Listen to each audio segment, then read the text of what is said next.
কলম রাস্তা দিয়ে আসার সময় তোমার কলমটা পড়ে গেছিল, কলম ছাড়া পরীক্ষা দিবা কিভাবে? আমার কাছে 3টা কলম আছে, একটা কলমের জন্য এইভাবে পিছন থেকে ডাক দিয়ে তো কুফা লাগাই দিলে। মাফ করে দিও ময়না। আচ্ছা শিমুল ভাই, আপনারা সব সময় দেখি যে রাস্তাঘাটে দাঁড়ায় থাকেন, আবার স্কুল কলেজের সামনে দাঁড়ায় থাকেন, আপনি কাজ কাম কিছু করেন না? কাজ কাম করে খাওয়াবো ঘরে, ঘরে তো আর বউ নাই, মনের মতো একজনকে বিয়ে করে ঘরে দিলে তারপরে কাজ কাম করো। কাজ কাম না করলে ভালো কোনো মেয়ে আপনারা বিয়ে করবো? বেকার ছেলেরে কোনো ভালো মেয়ে বিয়ে করতে চায় না। কি ব্যাপার মা, তুমি কষ্ট করে বাতাস করতেছো কেন? ফ্যান নষ্ট। ময়না ফ্যানের জন্য ইলেকট্রিক মিস্ত্রি নিয়ে আসছি, এই যে এই ফ্যানটা। কি ব্যাপার শিমুল ভাই, আপনি কি ইলেকট্রিক কাজ করেন না? না, তবে আজকে থেকে শুরু করছি। আজকে থেকে শুরু করছেন মানে? তুমি না বলছো কাজ করতে, তাই ভাবলাম ইলেকট্রিক কাজ শুরু করি। দোয়া করো যাতে আমি অনেক বড় একটা ইলেকট্রিক মিস্ত্রি হতে পারি আর আমার মনের মানুষকে বিয়ে করতে পারি। ফ্যানটা ঠিক করেন।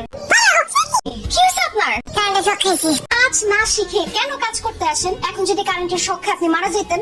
না খেলে হাঁটা শেখা যায় না, তেমনি কারেন্টের শক না খেলে ইলেকট্রিক কাজ শেখা যায় না। কি ব্যাপার শিমুল ভাই, ফুল হাতে নিয়ে কার জন্য দাঁড়ায় আছেন? ও বুঝছি, প্রেমিকার জন্য না? আপনারও তাহলে প্রেমিকা আছে, তাই না? ভালো লাগলো। তাহলে এত দূর কি? তো ময়না, এই ফুল তো তোমার দেওয়া লিয়াম। আরে ফুল দে কি?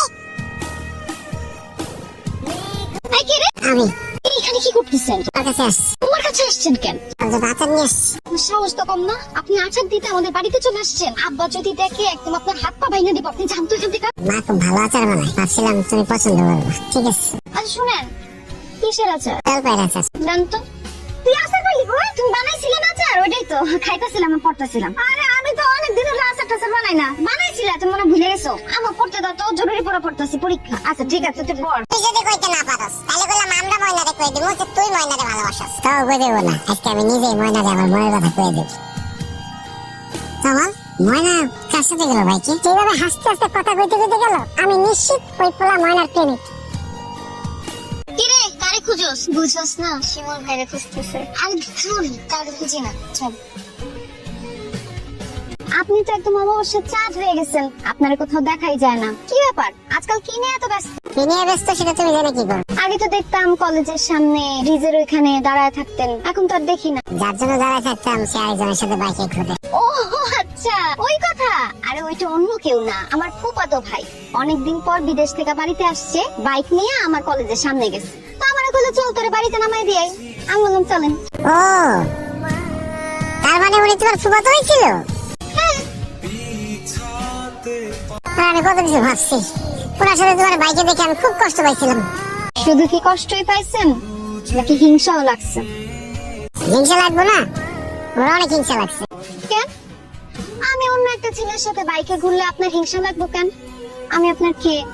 তুমি আমার কে সেটা জানি না, কিন্তু সারাক্ষণ তোমার দেখতে মন চায়। তোমার না দেখলে আমার একটু ভালো লাগে না। আমি খাইতে যাই, ঘুমাইতে যাই, যাই করি না কেন তোমার সুন্দর চেহারাটা আমার চোখের সামনে ভাইসে ওঠে ময়না। তোমার দিকে আমার এমন লাগে কেন কাউকে? আমি কেমনে কমো?